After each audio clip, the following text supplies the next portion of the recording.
பிரதமர் கிசான் நிதி திட்டம் என்றால் என்ன, இந்த திட்டத்தில் இணைவதற்கு எப்படி விண்ணப்பிப்பது, என்ன தகுதி என்பது அனைத்தையும் விரிவாக பார்க்கலாம் வாங்க. பிரதமர் கிசான் நிதி திட்டத்தில் விவசாயிகள் இணைந்து பயன்பெறலாம். ஒரு ஆண்டிற்கு 3 தவணையாக மொத்தம் 6000 ரூபாய் வழங்கப்படும் அப்படிங்கிறது மத்திய அரசிடமிருந்து இந்த பிரதமர் கிசான் நிதி திட்டத்தில் இணைந்தவர்கள் பயன்பெறலாம் அப்படிங்கிறத அறிவிச்சிருக்காங்க. தற்போது இந்த கிசான் திட்டத்தில் இணைவதற்கு பதிவு செய்வதற்கான அபிஷியல் அனௌன்ஸ்மெண்ட்டை கொடுத்துருக்காங்க. அதை தான் நம்ம இப்போ ஸ்கிரீனில் பார்த்துக்கிட்டு இருக்கோம்.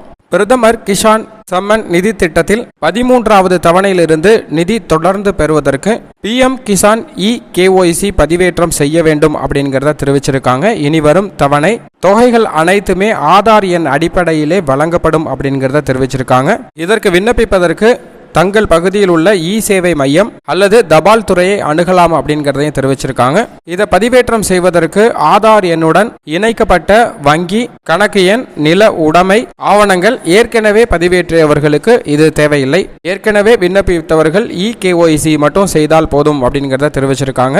அப்பதான் தொடர்ந்து இந்த 2000 ரூபாய் தவணை தொகை வழங்கப்படும் அப்படிங்கிறதையும் தெரிவிச்சிருக்காங்க. பிரதமர் கிசான் நிதி திட்டத்தில் எப்படி இணைவது அப்படிங்கிற முழு பதிவை ஏற்கனவே பதிவிட்டுள்ளோம்.